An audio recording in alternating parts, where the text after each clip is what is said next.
नमस्कार, मैं पिंटू सिंह यादव, आप सभी का स्वागत है। देश में आजकल एक चीज पर काफी ज्यादा चर्चा हो रही है और वो है नेट एग्जाम्स को लेकर, जेईई के एग्जाम्स को लेकर। जिस तरीके से सुप्रीम कोर्ट ने ये फैसला दे दिया है कि चाहे स्थिति कुछ भी हो, देश का सिचुएशन कुछ भी हो, लेकिन जो जेईई एग्जाम्स है, जो नीट का एग्जाम्स है, उसको सही समय पर जो डेट जारी किया गया है उसी डेट पर एग्जाम्स होंगे।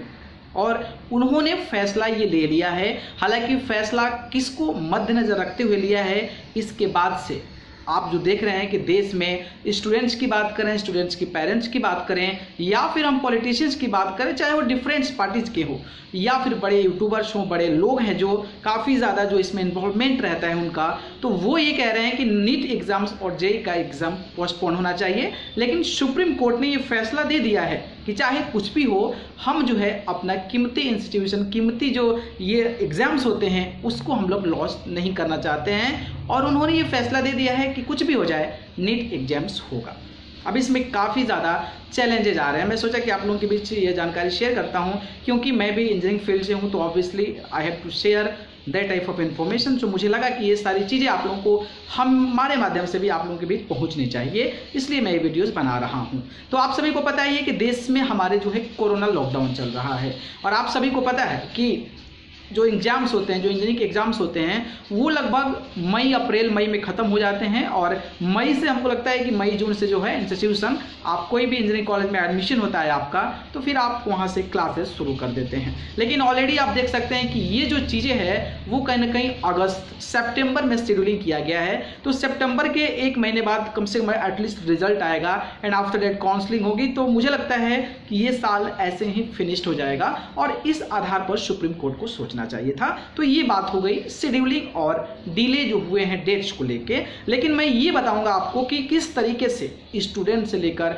उनके पेरेंट्स से लेकर, जो टीचर्स हैं या फिर जो यूट्यूबर्स हैं या फिर पॉलिटिशियंस हैं, जैसे कि अभी हम बात करें मनीष सिसोदिया की बात करें, अरविंद केजरीवाल जो कि दिल्ली के सीएम हैं उनकी बात करें, अधीर रंजन जो कि कांग्रेस के दिग्गज नेता हैं, उन्होंने ट्वीट कर नीट और जेईई एग्जाम्स को पोस्टपोन करने के लिए सेंट्रल गवर्नमेंट को जो है चिट्ठी लिखी है। मैं आपको बताऊंगा कि ये सारी चीजें क्यों हो रही है। क्योंकि पहला जो चीज है वो है कि नीट एग्जाम्स और जेईई एग्जाम को लेकर जिस तरीके से क्राउड इकट्ठा होती है, यानी कि लगभग 20 लाख स्टूडेंट जो है इस एग्जाम्स में शामिल होते हैं हर साल। तो आप देख सकते हैं कि अगर 20 लाख स्टूडेंट जो है हर एक सेंटर पे जाके और इस प्रकार से गैदरिंग, अपने पेरेंट्स के साथ गैदरिंग करेंगे इकट्ठा, तो आप सोच सकते हैं कि आजकल की जो स्थिति है कोरोना, जो कि हमारे देश में लगभग 50 से 60 हजार एक दिन के केस आ रहे हैं, तो आने वाले समय में उन पे, स्टूडेंट्स पे उनका क्या इम्पैक्ट पड़ेगा। हालांकि ये सरकार कह रही है या फिर कोर्ट कह रहा है कि सारी जो फैसिलिटीज है, सैनिटाइजिंग से लेकर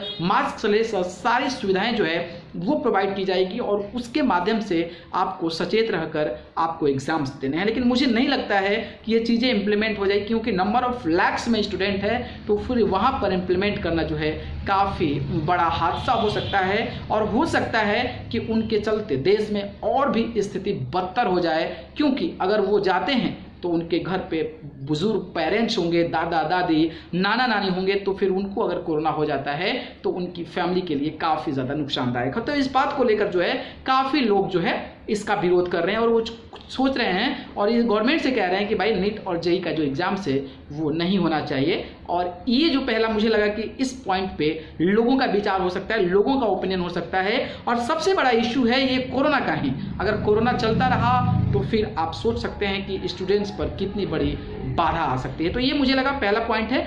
इसके अनुसार जो है लोग जो है इस चीज़ को पोस्टपोन करने के लिए आवाज़ उठा रहे हैं। दूसरी चीज हो गई कि आप देख सकते हैं कि हमारे देश के लगभग 12-13 ऐसे स्टेट्स हैं जहां पर फ्लड की सिचुएशन बनी हुई है, यानी कि बाढ़ की स्थिति आप देख रहे हैं कि बहुत ज़्यादा गंभीर बनी हुई है। तो जब बाढ़ की स्थिति गंभीर बनेगी तो आप सोचिए कि जिस राज्य में और जिस जिले में यहाँ तक पानी लगा है, जहाँ पर लोगों को पढ़ने की सुविधा नहीं है, लोगों को बैठने की सुविधा नहीं है, लोगों को एक सिटी से दूसरे सिटी तक जाने के लिए कनेक्टिविटी नहीं है, क्योंकि वाटर जो है फ्लो कर रहा है, बाढ़ आया है, ना ही खाने को मिल रहा है, और ये विगत लगभग 1-1.5 महीने से हो रहा है। तो आप सोच सकते हैं कि वहाँ के जो स्टूडेंट्स होंगे उनको कितनी बड़ी बड़ी समस्या का जो है जूझना पड़ रहा होगा, झेलना पड़ रहा होगा। और उस स्थिति में कोई भी स्टूडेंट्स या फिर उनके पेरेंट्स क्यों चाहेंगे कि इतना स्पेशल एग्जाम्स जो एंट्रेंस एग्जाम्स होते हैं वो लोग जो है जाकर इस स्थिति में दें। ऐसा कतई नहीं होने वाला है। और ऐसी अगर आप जिस स्टेट में रहते होंगे वहां पर बाढ़ आया होगा, जहां पर कि आप अपने गांव से निकलकर दूसरे गांव की सीमा पर नहीं पहुंच सकते हैं, तो आप उस स्थिति में किस तरीके का एग्जाम्स दे सकते हैं? आपके मन में क्या विचार आएगा और उनकी पेरेंट्स की क्या सोचोगे कि मेरा बेटा जाए इस बाढ़ में, कैसे जाएगा? ना कोई कनेक्टिविटी है, ना ही कोई फैसिलिटीज है, और इस तरीके से लगातार जो है सफरिंग हो रहा है उनको। तो इस स्थिति में ऑब्वियसली अगर हम बात करें तो उनके पेरेंट्स या स्टूडेंट जो हैं वो कतई तैयार नहीं होंगे। और ये जो स्थिति है लगभग 12 से 13 राज्यों में ऐसी स्थिति बनी हुई है। तो समझिए कि उन 12 से 13 स्टेट्स में जो स्टूडेंट्स होंगे उनको कितनी बड़ी समस्या हो सकती है। तो इस पे विचार करना होगा। और मुझे लगता है कि ये भी एक जरिया हो सकता है जिसके चलते उनके पेरेंट्स जो हो गए या फिर वो स्टूडेंट्स हो गए वो कहीं ना कहीं इसके अगेंस्ट जा रहे हैं। और जेईई यानी कि जूनियर इंजीनियरिंग एग्जाम्स जो होता है, और अगर हम बात करें दूसरे एग्जाम्स की, तो उसको पोस्टपोन करने के लिए जो है बातें कर रहे हैं। तीसरी चीज मुझे लगा कि सबसे इंपॉर्टेंट जो चीज है वो है ट्रांसपोर्टेशन कनेक्टिविटी।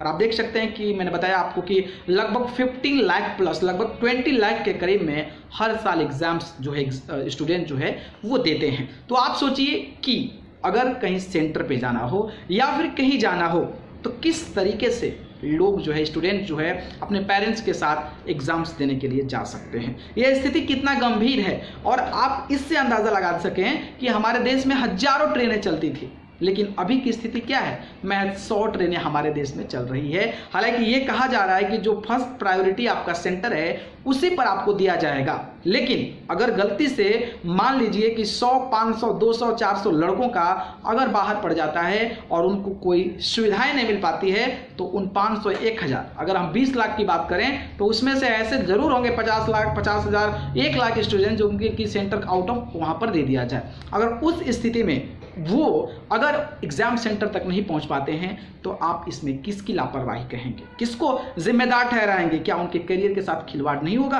तो ये सारी चीजें मुझे लगा मेरे अकॉर्डिंग टू मी कि ये सारी चीजें जो है जिसके चलते नीट एग्जाम्स को और जेईई के एग्जाम्स को पोस्टपोन करना चाहिए। और वैसे भी अगले साल से शुरुआत कर दीजिए भाई। वैसे भी ये टाइम होते होते आप सेमेस्टर्स को नहीं कर सकते, क्योंकि 6 महीने का एटलीस्ट सेमेस्टर होता है। तो वैसे ये सेमेस्टर खत्म, लगभग ये साल खत्म हो गया, तो फिर आपको उसको जो है कैसे इंप्लीमेंट कर सकते हैं आगे?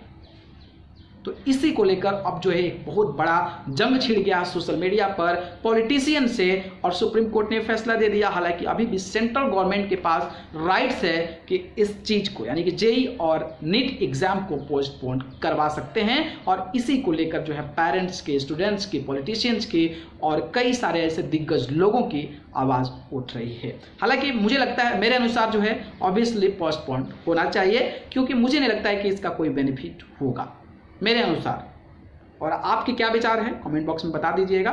बाकी जो मेरा सोच थी, जो मैंने देखा, एनालाइज किया, उसको मैं आप लोगों के बीच शेयर हुआ। अगर वीडियो पसंद आया तो उसको लाइक कमेंट शेयर कर दीजिएगा और मेरे चैनल को सब्सक्राइब करके जुड़ जाइएगा। ऐसी जानकारी जो है हम रोज एक कुछ न कुछ लेकर आते रहेंगे। आप सभी को बहुत बहुत धन्यवाद। नमस्कार।